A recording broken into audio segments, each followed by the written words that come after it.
what's up, guys? My name's Samuel Leeds. This week on Winners on a Wednesday, I've got with me Jay. Hey. And honestly, this guy is absolutely killing it in property. He came on the crash course December last year. Did some further advanced training in the summer. Now he's full-time in property, making a full-time living, doing lots of deals. So Jay, welcome to Winners on a Wednesday. Thank you so much. I appreciate being here, and yeah, it's great to be here. Yeah, honestly, you know what? I knew you were going to be successful. We did some coaching together. Yep. And I said, you're going to be successful. You're going to be on Winners Wednesday. Yep. Big energy means...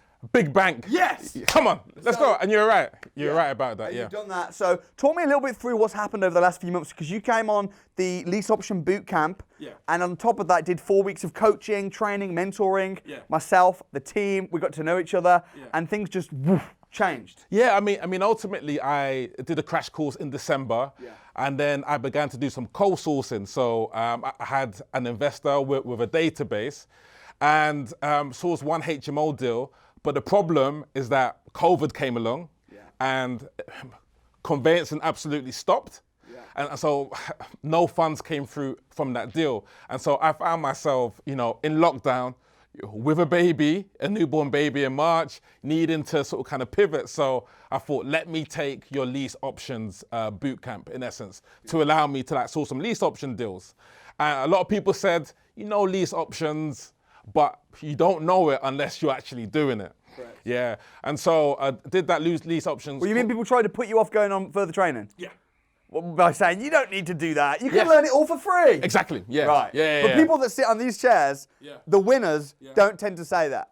That's what the losers say. Yeah, I mean, I think ultimately you have to get around where there's great energy, and I really thought, okay, this is 4 weeks of lockdown training, baby. 4 weeks. And what did that 4 weeks look like? Because for anyone that's thinking, I sold on a webinar. Yep. And I said, look, you're going to get 4 weeks of coaching, training, mentoring, calls with me once a week. Yeah. You're going to get the access to a load of training. Yeah. What happened in that 4 weeks? What did that 4 weeks look like? So what was great is that we got the content up front. And then also there was 4 weekly webinars. I think it was on a Monday night, so a great way to start the week in essence. And I think the key was to take massive action, in between the calls, to really get the most out of it. Because I think if you get information, that's one thing, but no one learns how to ride a bike from just reading how to ride a bike. Correct. You got to try. Or driving a car. You can't say, just read the theory book and you got to get in the car with an instructor. Exactly. And that's what you did. Yeah, and so I started to take action. I did a 14-day lease options challenge with Grom. I think you know Grom, right? Yeah, I know him. Yeah, and young guy, good guy, doing good things. Good guy, and that propelled the whole sort of kind of prospecting, sort of kind of getting Gumtree links and sort of kind of, getting the names, picking up the phones and things like this, calling agents, calling landlords. Yeah. I didn't secure a lease option deal, but it was ultimately the skill of prospecting, speaking with landlords, speaking with agents, I became very comfortable with. Yeah. And then I thought, lease options, not completely easy, but the step before a lease option is a rent to rent. Correct. Yeah, because with a rent to rent, you're not worried about the sort of kind of, with the option to buy or setting the price. It's just guaranteed rent. And if that solves the landlord's problem, we're in business, ultimately. Yeah. And you can get the win-win with the investor making 600, 700, 800 pounds, landlord getting 1,200 guaranteed rent, everyone's happy. Yeah. So that was the process from that June training to sort of kind of push on. So prior to June, you'd done the crash course. Yes. You knew all about property, but because you hadn't done any advanced training, coaching, you actually weren't making any money. Exactly. But then from June, now you're talking to agents, you're talking and connecting with people that are successful, not just me, but also other like-minded people that are doing property. Yes. Now something starts becoming real. So talk to me about your very first deal that you did, at your very first time you made some money. Well, literally, I jumped onto spareroom.com, and it was the 5th landlord I spoke to, actually. He lived in London, and ultimately he had a property, a 5-bedroom in Coventry. COVID times, he wasn't asked to come up and down to check the property. So we agreed a guaranteed rent of 1,250 for a 5-bedroom in Coventry. It would make the investor 700. And I had a co-sourcer that I was working with. And that deal sold ultimately because, there was an investor that wanted. So let me ask you a question though, Jay. Why would you sell a rent-to-rent that's going to be making £700 cash flow a month? Why would you sell it and not keep it for yourself? Well, I think at a certain point, I want to sort of kind of become proficient at deal sourcing. Yeah. I want to become the number one deal sourcing machine. Yeah. And so ultimately, I want to learn that skill and get deep into the skill of sourcing. Also have a bit of income coming in as well. And then the next step is to, take on some of these properties, because I've seen it where they've started out sourcing and thought, it's hard to sell this deal. Yeah. Let me take this rent to rent on, or let me take this SA on. And then the sourcing journey takes the back seat. Right. And so I'm kind of unequivocally focused on becoming a great sourcer. And I guess as well, that makes sense. The reason people can't sell the deals, by the way, is because they don't know how to close. Yep. That's why. Yep. Which you do, which is great. But I think the thing is as well, with rent to rents, is usually there is some money involved, isn't there? You've got to furnish it. You've got to. And right now you're full-time in property, you've got a little baby, and there's fast pound and then there's slow pound, and you're just wanting fast pound. Yeah, I mean, I think ultimately it's like a GPS, for example. You need to know where you are. I need income coming in. Ultimately, you need to know where you're going.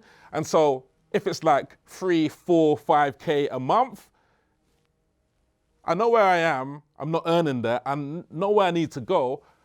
But the GPS gives you routes. Now, one route might be for me to try and do HMOs, but that takes too long. One route might be going on YouTube videos.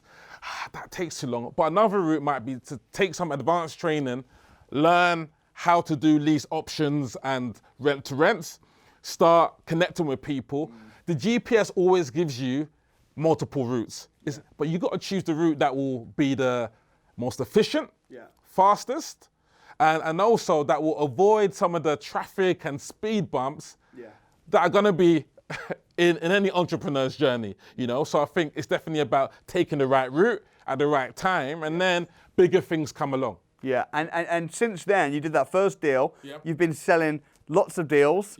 I mean, over the last 2-3 months, what's happened? Yeah, so sold 7 deals. Yeah, good. A 16K in total revenue. 8K for me because I've been co-sourcing, and I really love the fact that property is about interdependence. Stephen Covey talks about it in terms of his 7 habits that, you have the stage of independence. Oh, I could do this by myself. Yeah, let me YouTube that. And then interdependence. And I think in property, interdependence for me, I love it because if someone can make 1,500 and I can make 1,500 for a deal, we're both going to work hard to sort of kind of get that deal over the line, rather than it being, okay, only I win from the scenario. So if it's like both parties winning, we share energy, we share the fee, we share experience, we share the joy, we share some of the pain as well. So I think shared experience, much more powerful than simply just relying on, let me do this by myself. I agree. There's a saying that says if you want to go fast, go alone. Yeah. But if you want to go far, go together. Yes, of And course. if you look at people that are winning in property, the ones that are selfish and try and make all the money and do it on their own, and they refuse to go on any training because they're tight and they just think, no, and it's all about themselves now. And what happens is, after 6-12 months, they've burned out. They're nobodies. They're finished. And the people that said, actually, I'm not going to be greedy. I'm in this for the long game. I'm going to invest in myself. I'm going to network. I'm going to collaborate. I'm going to give value to the community. They're the people that, because what goes around comes around. And when you're, it's like the difference between farming and hunting. A farmer will plant seeds and wait for growth. A hunter will be like, right, what can I, quick deal, quick, and then they've got to go hunting every time they get hungry. Whereas a farmer just goes, oh, I just pull, it's all there. So I think what you've done is you're really working, you've made some money, which is great. You've done 7 deals. You've been selling them on average for a few grand and you've been getting 50%. But now you're really stepping into doing bigger stuff. Talk to me a bit about social housing, because that's really your thing now, isn't it? That's what you've been working on a lot the last few weeks. Yes, so ultimately there's going on spare room, which is good, but it can be time intensive. And so in terms of marketing, I've started to do, like you sort of kind of recommended, like the landlord letters, right? And so I sent out 250 landlord letters in Coventry, and in the letters I put in a cup of tea. like a sachet of tea. And I said, you know, have a cuppa on me. And that's what I found was like a nice sort of kind of connection with some of the landlords who says, you know, I just enjoyed my cup of tea. But as a result of 250 letters, I've got access to 2 portfolios and also, you know, other, like 2 or 3 other sort of kind of properties. But what the push is now is selling portfolios. Okay. Yeah, to social housing providers, which is a push now because there's a big demand for housing providers for people who are homeless, need care. And so some of these organizations, they need accommodation, they need portfolios. And so in fact, today I've got, you know, 1 or 2 meetings after this with some social housing providers to see if we can match the portfolios with the actual social housing provider and see how it goes. Yeah. So what, you're going to charge a middle fee? Yeah, so I'll charge per property in terms of a fee. Yeah. But whereas before, potentially I was like looking, okay, let me try and find an individual investor who wants this unit. Now we're talking about organizations who want properties in bulk. Yeah. And so that's come about really by accident, by simply doing the marketing, having landlords directly. Yeah. And so in essence, it's just finding another investor rather than an individual investor, an organization, which is another angle to have. I think it's really smart. And I think that as well, housing associations will probably be much less fussy about the fee. If they want it, they'll just pay your fee. You know, whereas investors might be trying to, I don't ever want to pay, and I'm not sure. Whereas a housing association will just say, does it tick the boxes? Is it what I want? And if you can then find it, I guess it's scalability as well. Yeah, because I think, I look at where people will think, you know, why are they going to pay you? Well, in essence, before the crash course, I didn't know how to work out ROI, or I didn't know what landlord letters were. I didn't know how to find a portfolio. I've had to go intense into this. Yeah. I've had to invest into this. Ultimately, so I've got to value my skill. And so ultimately, if you find other people that value the skill and are willing to pay for it, then ultimately, why not sort of kind of have different avenues? So, you know, potentially I will be still co-sourcing, but also there'll be bigger projects as well. Yeah. You know? Talk to me, Jay, about your background prior to property, because you're a teacher, and you've got you're also a rapper. I'm a rapper, yes. So we need to do a music video. Yeah, we will. We need to do that. You need to do that. Yeah. So talk to me a little bit about your background and really what made you want to get into property in the first place. Yeah, so I've been teaching for the past 10 years now. I started when I was 10 years old. Ultimately, what happened is that I tried a bit of network marketing, a bit of Forex, a bit of social media marketing agencies, and they didn't quite click. And potentially I know why they didn't click, because I love people. You know, I've loved coming down today, you know, to speak with you. I love connecting with people. And so, you know, when I always thought property was a bit boring, potentially a bit too complicated. But that's why when I started the journey and I came to the crash course, it was a real immersion into doing. Yeah, calling, like jumping on stage and sort of kind of presenting a deal to people. I remember you on stage, actually. Yeah. You were one of the, and there was a lot of people. Yeah, How many people were at that event? Was it 2,000 or like? Yeah. It was at least 1,000 people there, and you were on stage pitching a deal. Yeah. All done properly. I told you to go up on stage, pitching a deal. I mean, what a crazy experience that was. Yeah, but like, you know, like when something is the catalyst to saying, okay, let me stay in the field, because there's a saying, how long are you staying in the field? It's like, okay, are you going to the crash course and then forgetting about it? Yeah. You know, or, you know, are you doing the crash course and say, okay, sourcing stuff and making connections, finding investors? Like, if there's another opportunity to do another training, you know, taking that. So I think staying in the field after the crash course, sourcing a HMO property in Stoke-on-Trent in January, actually, January the 3rd, I sourced that. It keeps you going. And although I didn't get one single penny for 6 months, I had something to live for. I knew that there was a HMO deal I'd sourced that gave me confidence. Yeah. You know, I knew, okay, 4 weeks with yourself, to like push me forward. So there was something to stay in the field for, and I think you have to keep that proximity. Like you told me, proximity is power. Yeah. You got to stay in that proximity. Otherwise, what happens? You just get rolled back into it. Sure. Environment is everything. Yeah. Who you hang around with is who you become. Yeah. So what point did you go full-time into property then, and how did that happen? Now, here it is. So I got married last year. Yeah. Congratulations. But and married and then a kid. Yes, yeah. And so I thought I'd give myself a little sabbatical. Okay. In essence. But you know how it is when it's like nothing seems to stick, no money's coming into the bank account. And so actually, I applied for a job in March and I got the job. But something happened. What was the job? A teaching job. Okay. Something happened a couple of weeks later. They withdrew that job offer. Like they said something along the lines of my references weren't satisfactory, or they said something along those lines. And then Think and Grow Rich talks about success consciousness. So you can have a situation like that and you can sort of kind of let that sort of kind of stop you, or you can say, okay, I'm going to apply for 5 or 6 other jobs. Yeah. Or you're going to say, let me just sort of kind of stay in property for a bit longer. That must have been really disheartening though. It was. It was. Because now you've been on a sabbatical, you've not been working for a few months, and now you think, right, I need some money now. Applying for a job, being turned down at the last minute, that's quite a rough place. Having dependables now on you. Is your wife working? No. So rough place. Money in the bank? No. Rough. Yeah. But I think... And then I took $1,000 off you. Yeah. But this is where identity comes into it. Is your identity more teacher or entrepreneur? Yeah.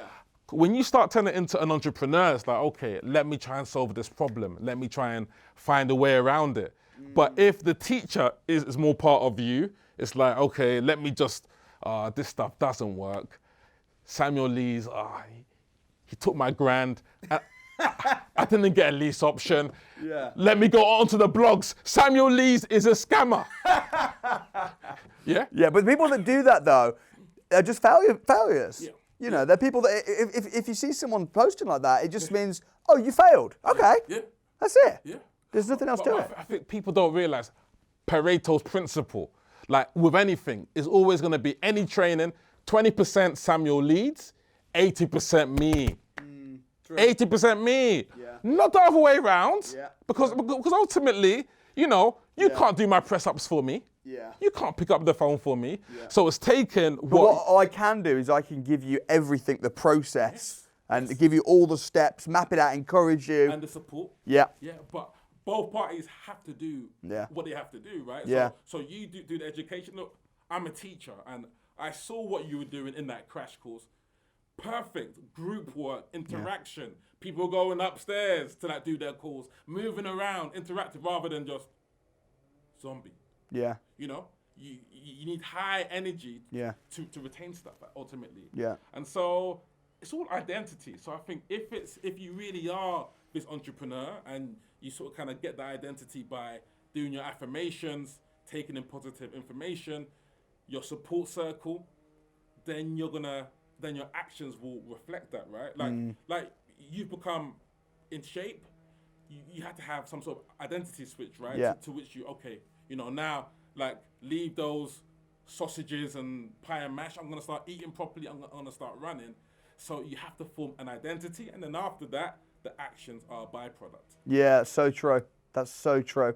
And I think that it just shows the importance of the knowledge for sure, but also the identity change. Yes. You've got to believe that it's possible. I'm a winner. It's happening. Because if you don't, if you go onto a training course thinking, is this a scam? That's the wrong mentality. You need to say, I'm a property investor and I'm going to win. And I need to get my first few deals over the next few months and I'm going to get helped by this training company and this is going to happen. And then it will. Yeah. But in your situation, you know, you were married, you had a new baby, you had no money, you've been turned down on a job, and I'm there saying, you need to pay for education, buddy. And that's a bit of a responsibility on me, because if you hadn't have succeeded, then now I'm thinking, I took his last grand. But I'm thinking, no, because I believe in people. I believed you were going to succeed, you succeeded. And unfortunately, I don't have a 100% success rate, but you know, I believe I have more success students than any other training company on the planet. Yeah. And I'm super pumped and proud of what you've done. It must feel good right now. No, it does. It does. I mean, I think with success, it's not owned. The rent is due every single month, every single day. And so you have to continually prospect. And I realize prospecting is everything. You got to continually meet new investors, continually get new deals in to keep your business afloat. Otherwise, it's feast and famine. But for sure, being in this very room, working with you, Pav is here as well, sort of kind of filming this. It's amazing to sort of kind of show what hard work and focus can do, It's also interesting you say about lease options being similar to rents, and then deals sourcing, which is another strategy altogether, but they're all kind of linked. HMOs, social housing, all the different strategies, and presumably when you start making more and more money, you're going to then invest that into some maybe BRR deals, development, and it all links. So I think ultimately it's just, we have to understand that it's a people game. Yeah. And if you're able to solve people's problems, then it doesn't matter whether it's BR, buy to let, HMO, developments, you're solving people's problems. People say to me, what's your strategy, Samuel? I say, I don't have a strategy. I'm a property problem solver. I have different strategies up my sleeve, and I'll just say to people, how can I help? And depending on their situation, the investor, the owner, the developer, the agent, I'll take out whichever strategy is appropriate and offer it to them. And I think that's the key of a professional, seasoned investor that can help a lot of people make a lot of money. Yeah, for sure. Like I'm currently working with a landlord who has a portfolio. I'm saying, okay, we could get some interest from some private investors. They might not be able to pay as much, but there's some other social housing providers. And so you're ultimately sort of kind of giving your client, okay, different sorts of solutions. And, you don't know what's going to stick. Yeah. But you have to be open, right? Yeah. Some deals fall out of bed. Yeah, it happens. It happens, but I think you just have to trust the process, completely. What would be your advice to somebody? Because I always say this is a process. You've probably heard me say it's a process, not a journey. Yep. And if you, as you just said, if you follow the process, your success is going to be inevitable. Yep. So someone who's watching this that's thinking, I can relate to Jay, I'm just getting started, or I'm just thinking of getting started. Yep. What would your advice be in their initial few steps to set them up to win? What would you say? I would say number one, know why you want it. Because I knew I wanted it, for my wife, for my son to, sort of kind of, become successful. Know why, first of all, and write it down so it becomes clear. And then once you know why you want something, then it's okay, how much do I want to make, whether it be 3-4K or have some sort of target like that. Yeah. And then, okay, how am I going to get there? Will it be one deal I source for myself, or 2 deals, or am I going to get 2 rent-to-rents and then have them cash flowing £800 each? Yeah. But I wouldn't start with strategy. I'd start much higher. Yeah.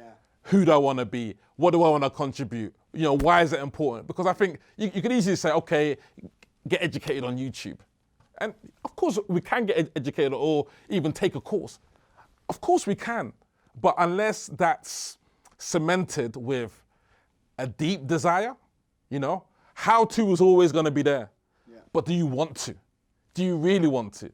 Because if you really want to, you won't give up when you're not making any money, or when it gets difficult in deep waters, or sort of kind of say, it's a scam, which is very easy to do. So I'd say have that desire, know why you want it, write it down, have an income target of what you want, and then realize how you can make that income. I know we spoke about the different routes. Yeah. That's what the GPS is. Correct. Find the best route, fastest route, because the GPS never ever, has it ever lied to you, GPS? Not so far, no. Yeah.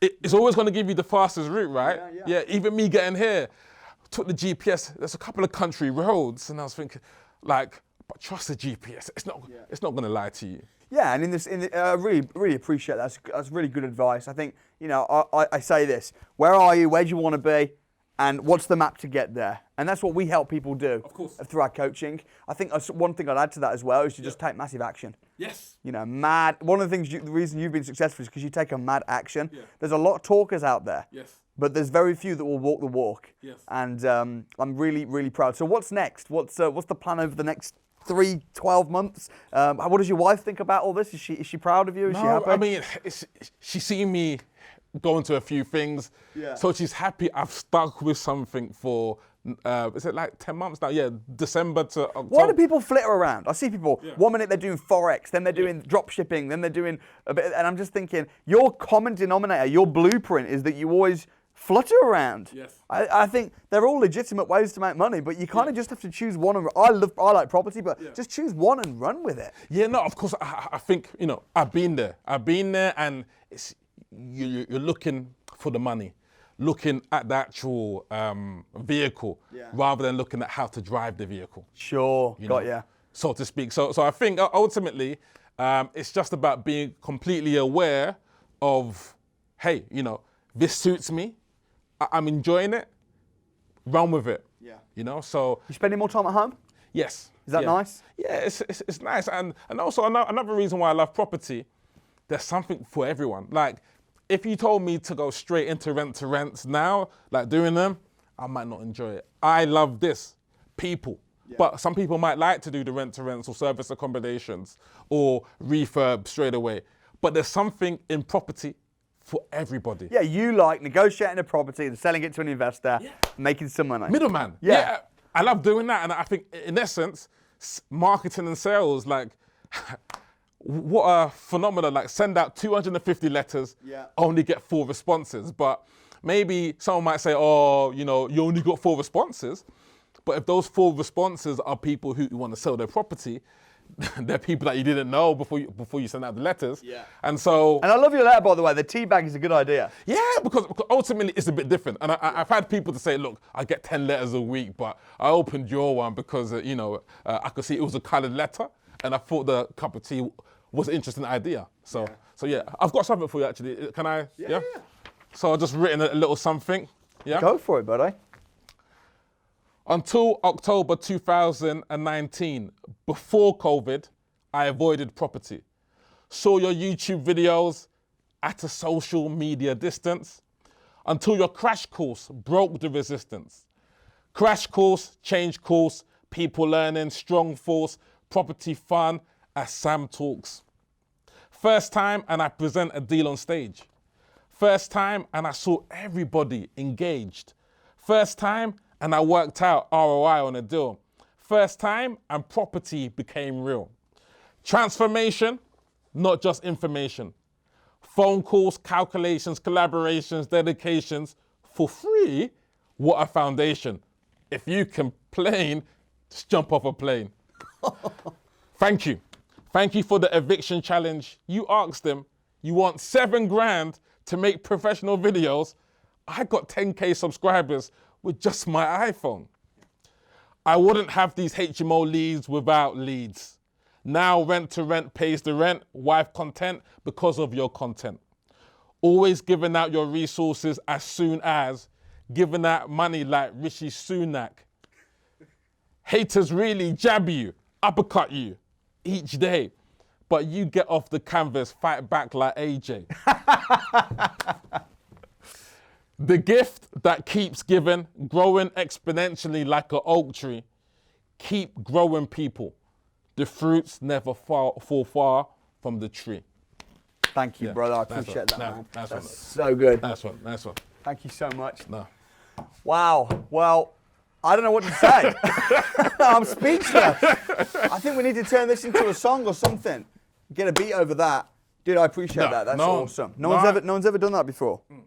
No one's ever done that before, man. I appreciate you, brother. No problem. Thank you so much. No problems. Guys, I think you'll agree. Jay is an incredible human. I'm touched, and we do this. I do this every week. You know, every single week I interview someone on Winners on a Wednesday, and you know, it's things like this, you know, that just give me my mission. And drop a nice comment below for Jay. I'll get this published, and I'll put the lyrics in the description or something. If you want to see more videos, I don't know if they'll be as good as that video. But every single week, I interview one of my success students who's had their lives changed, their finances revolutionized through my training in property. You can check we've done over 100 interviews like this over the last 2 years. Check them out right here. If you want to see a video that might help you, check this video out right here. And do me a massive favor and subscribe for more videos like this, and you can do that right down here. Thanks so much, guys. Jay, you're a rock star. Nice one. See you next time.